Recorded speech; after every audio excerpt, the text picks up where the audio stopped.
Les montres squelettes, c'est tout un art. Certains adorent, certains détestent, mais personne ne peut nier la satisfaction d'observer le mouvement en fonctionnement à travers son cadran. Alors si vous aimez les montres squelettes, cette vidéo est faite pour vous, et si vous n'aimez pas, elle va sûrement vous faire changer d'avis. Bonjour à tous et bienvenue sur Orlo & Co, moi c'est Paul, et aujourd'hui je vais vous présenter 20 montres squelettes de quelques centaines d'euros jusqu'à plusieurs dizaines de milliers d'euros. Et restez bien jusqu'à la fin de la vidéo parce que j'ai une flopée de bonus à vous donner. On commence tout de suite avec la Leap Himalaya Squelette. On connaît Leap, on connaît l'Himalaya, alors aucun doute sur la Leap Himalaya Squelette. Une montre en acier sur bracelet cuir de 40 mm de diamètre et 50 m d'étanchéité pour seulement 429 euros. Si on reste chez Leap, on a aussi la Générale de Gaulle Squelette, toujours avec une étanchéité jusqu'à 50 m. Cette fois-ci avec un diamètre de 39 mm, on a un verre saphir, on retrouve le NH72 à l'intérieur. Sinon dans l'ensemble, c'est une montre assez classique, 3 aiguilles pour le même prix que la précédente, c'est-à-dire 429 euros. Je passe assez vite sur les modèles car aujourd'hui on a du taf, j'ai encore une tonne de modèles à vous présenter. Donc le but c'est d'être efficace, de vous faire découvrir le maximum de modèles possibles en vous donnant les informations de base évidemment, mais ensuite libre à vous, si un modèle vous intéresse, de pousser un petit peu plus loin vos recherches. Pour la troisième montre, on reste chez Leap, décidément on aime la France. Cette fois-ci on a la Leap Big TV Titan, une montre aux inspirations vintage mais tout de même moderne. Ici on n'est pas sur de l'acier, mais comme l'indique son nom, on a du titane, on a 35 mm de diamètre, encore une fois le calibre NH72 de chez Seiko avec 42 heures de réserve de marche, on a un verre saphir, une étanchéité jusqu'à 50 mètres et un prix de 899 euros. On va redescendre un petit peu dans la gamme de prix avec la Segoule Skeleton. Vous avez peut-être déjà entendu parler de cette marque avec la célèbre 1963 qui est un incontournable dans l'horlogerie, mais aujourd'hui on s'attaque à un modèle un petit peu moins connu, la Segoule Skeleton. Ici on a 38 mm de diamètre, 9 mm d'épaisseur, une étanchéité jusqu'à 30 mètres, donc évitez vraiment de la mettre sous l'eau. D'ailleurs petite parenthèse, les montres squelettes en général ont une étanchéité un petit peu plus faible que les montres classiques, j'ai envie de dire, et c'est tout à fait normal car ramener du squelettage, faire un squelettage sur votre montre rendra l'étanchéité plus difficile à mettre en place.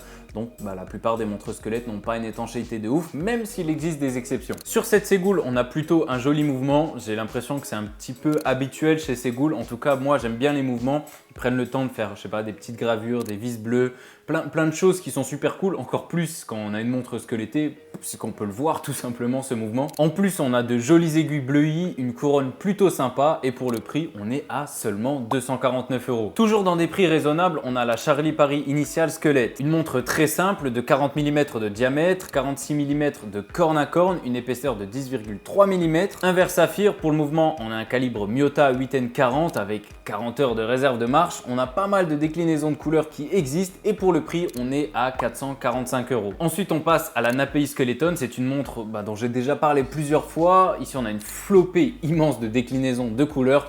On a du boîtier rose gold, acier, gold, plein de types de bracelets, du cadran blanc, du cadran noir. On a 41 mm de diamètre, une étanchéité jusqu'à 200 mètres. La preuve, vous voyez que toutes les montres squelettées n'ont pas une étanchéité de merde. Ici, ça va, 200 mètres, c'est plutôt cool. Ensuite, on a un verre saphir, donc inrayable. À l'intérieur, on retrouve un Miyota 8N24 avec 40 heures de réserve de marche et pour le prix, on est à environ 350 euros. Une montre qui ressemble fortement à cette Napei Skeleton, c'est la Der Milano ASKRJ10. Ici encore, plusieurs déclinaisons sur bracelet acier, sur bracelet caoutchouc. C'est une 2 aiguilles, donc on n'a pas de trotteuse. On a 41,5 mm de diamètre, 12 mm d'épaisseur, un verre saphir et elle étend jusqu'à 50 mètres. Et pour le prix de cette Der Milano, on est à 625 euros. Depuis tout à l'heure, je vous parle de montres mécaniques, c'est plutôt logique. On se dit, une montre à travers laquelle on peut voir le mouvement, il faut un joli mouvement, un mouvement mécanique, mais il existe d'autres types de montres squelettes et pour imager ça, on peut se pencher sur la Bulova Accutron Spaceview 2020 électrostatique. La Accutron a une belle histoire et ici Bulova remet le couvert avec cette montre squelette plutôt atypique. À l'intérieur, on retrouve un mouvement électrostatique. On a 43,5 mm de diamètre et 15,9 mm d'épaisseur. Donc ça reste quand même assez épais. On a ensuite un verre saphir, une étanchéité jusqu'à 50 mètres. Je la trouve vraiment très sympa. C'est une pièce un petit peu unique. Ce qui est certain, c'est que vous ne la verrez pas à tous les poignets. Et pour le prix, ça vaut quand même un petit billet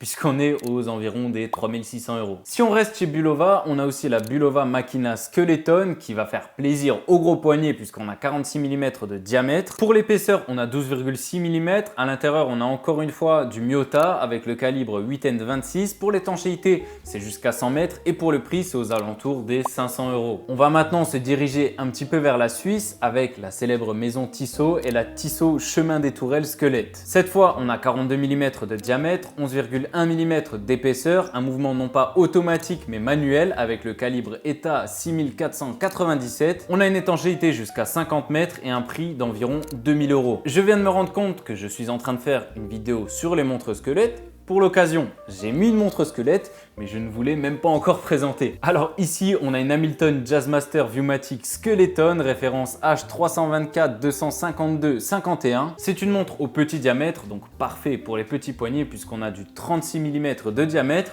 Pour l'épaisseur, on a 10,9 mm, un verre saphir. On a le calibre H20S, une étanchéité jusqu'à 50 mètres. Franchement, c'est une montre que j'aime beaucoup. C'est une montre que je porte très souvent et pour le moment, aucun problème à déclarer. Et pour le prix, on est aux alentours des 1400 €. Si on parle de Jazzmaster Skeleton, il existe aussi évidemment des diamètres un petit peu plus conséquents, donc des versions en 40 mm. Je fais une petite interruption dans cette vidéo déjà pour souffler parce qu'on a vu pas mal de modèles assez rapidement, mais accrochez-vous bien parce que dans la suite de la vidéo, il y a encore plein de modèles super intéressants. On va finir avec des pépites. Comme vous l'avez peut-être remarqué dans cette vidéo, je présente essentiellement des montres squelettes et non pas des montres à cœur ouvert ou open heart si vous êtes un petit peu du côté bilingue parce qu'il y avait déjà une tonne de montres squelettes à présenter et j'avais pas envie de mélanger tout en mettant du open heart. Mais si c'est un sujet de vidéo qui vous intéresse, je sais pas, les meilleures montres open heart en ce moment, je me ferai un plaisir de vous le faire. Donc faites-le moi savoir en commentaire si c'est un sujet qui vous intéresse et puis moi je le ferai. Dites-moi aussi quel modèle vous auriez mis dans cette vidéo. Dites-moi si cette vidéo vous plaît. N'hésitez pas, tant qu'on y est, à lâcher un like, à vous abonner si ce n'est pas déjà fait, ça soutient grandement la chaîne. D'ailleurs, j'ai envie de faire une vidéo où je réagis à vos montres. Donc si vous voulez y participer, c'est très simple. Vous m'envoyez vos photos et vidéos à l'adresse qui s'affiche ici, qui sera aussi en description. Et pour ceux qui le veulent, vous pouvez aussi m'envoyer sur mon compte Instagram qui s'affichera aussi à l'écran. C'est peut-être un petit peu plus simple pour moi si vous l'envoyez sur Instagram, mais en tout cas, pour ceux qui n'ont pas Instagram, vous pouvez évidemment me l'envoyer par mail pour participer aussi à cette vidéo. Bon, j'espère que vous avez repris vos esprits car on est déjà reparti avec la Raymond Well Freelancer Bronze Skeleton, une montre de 42,5 mm de diamètre, de 10,6 mm d'épaisseur avec un corne à corne de 50,7 mm, donc idéal pour les poignets un petit peu plus imposants que le mien. Au niveau du mouvement, on a le Sellita SW255, on a une étanchéité jusqu'à 100 mètres et pour le prix, on est aux environs de 3000 €. Ensuite, on retourne dans le Swatch Group avec la Mido Multiforce Skeleton, une montre de 42 mm de diamètre qui embarque le calibre 80 basé sur le célèbre Powermatic 80, donc avec 80 heures de réserve de marche. On a un verre saphir, une étanchéité jusqu'à 100 mètres et un prix de 1200 €. Si on reste encore une fois dans le Swatch Group mais qu'on retourne chez Hamilton, il y a bien une montre qui est mythique chez eux, c'est la Ventura et je suis ravi de vous dire qu'il existe une Ventura Skeleton. C'est une montre plutôt imposante, c'est la version XXL donc de 45,5 par 46 mm et évidemment on a un verre saphir, on retrouve à l'intérieur un calibre H10S avec 80 heures de réserve de marche et on a une étanchéité jusqu'à 50 mètres et pour le prix on est à 1995 €. Je vous ai présenté une Tissot Squelette juste avant, et bien j'en ai encore une sous le coude puisqu'on va parler de la Tissot T Complication Squelette. Comme la Tissot précédente, c'est une montre à remontage manuel, ce que je trouve très cool pour des montres squelettes parce qu'on n'a pas de masse oscillante. Donc lorsqu'on a un fond de boîte transparent, on voit vraiment à travers la montre. Pour cette Tissot T Complication Squelette, on a 43 mm de diamètre, 12 mm d'épaisseur, un verre saphir et un prix de 2095 €. On peut retourner un peu au Japon avec cette Orient Star Avant-Garde Skeleton, une montre de 43,2 mm de diamètre, un verre saphir, une réserve de marche de 50 heures, une étanchéité jusqu'à 100 mètres et un style dans l'ensemble plutôt sportif que je trouve personnellement très sympa et pour le prix on est à 1119 €. Ensuite on a la Maurice Lacroix Icon Skeleton, un modèle déjà bien connu dans sa version classique mais aussi très sympa dans sa version squelette. C'est une montre de 39 mm de diamètre et 11 mm d'épaisseur, verre saphir, couronne vissée pour une étanchéité jusqu'à 200 mètres. on a 38 heures de réserve de marche et un prix de 3600 €. Dans le même style, on a la fameuse Herbelin Cap Camara Skeleton, aussi un modèle plutôt connu dans sa version classique. Ici, on a 42 mm de diamètre, un verre saphir, un mouvement Sellita SW400-1 avec 42 heures de réserve de marche, une étanchéité jusqu'à 100 mètres et un prix de 1999 €. Ensuite, on retourne chez Rado avec la True Square Open Earth. Alors vous allez me dire, ouais, avant tu m'as dit qu'il n'y avait pas de Open Earth dans cette vidéo, etc. Et là tu nous en présentes un. Je suis désolé, mais personnellement, quand je vois cette montre, je vois beaucoup plus une montre squelette plutôt qu'un Open Earth. Donc j'ai choisi de vous la présenter. De toute façon, vous pouvez rien faire, c'est moi qui présente les montres, vous pouvez que regarder. Non mais on est d'accord, c'est beaucoup plus une montre squelette qu'un Open Earth. Bref, je trouve que c'est une montre très sympa, mais qui peut être quand même assez clivante. Personnellement, j'aime bien, c'est un modèle en céramique et ça c'est juste impressionnant. Avoir qu'une montre brillante comme ça, elle se raye pas, on peut la porter tous les jours, on ne fera pas de rayures dessus. Pour les dimensions, on est sur du 38 par 38, pour l'épaisseur on a 9,7 mm, à l'intérieur on a un calibre ETA C07.631, on a une étanchéité jusqu'à 50 mètres et un prix d'environ 2500 €. Ensuite, on a encore une montre bien connue avec la Oris Pro Pilot X que je trouve très sympa dans sa version squelette. Ici, on a 44 mm de diamètre, cette fois-ci ce n'est pas de la céramique mais du titane, on a une étanchéité jusqu'à 100 mètres et un prix de 7600 €. Bon, je vous avais promis des montres bonus, alors accrochez-vous bien parce que là, on est parti pour voir des pépites. Là, il faut que le porte-monnaie soit réellement bien accroché. Premièrement, on a la fameuse Zenith Défi El Primero 21 pour 13 500 $. Ensuite, on a la célèbre Audemars Piguet Royal Oak Open Worked Black céramique pour seulement 84 300 $. Franchement, c'est raisonnable. Ensuite, on a la Piaget Polo Skeleton pour 28 500 $.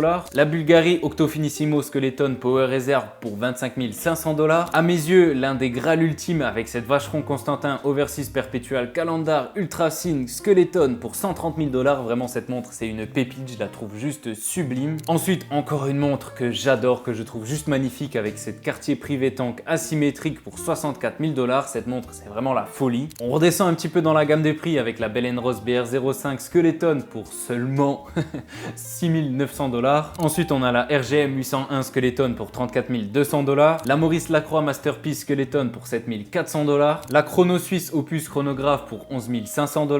La Ulysse Nardin Diver X Skeleton pour 24 300 $.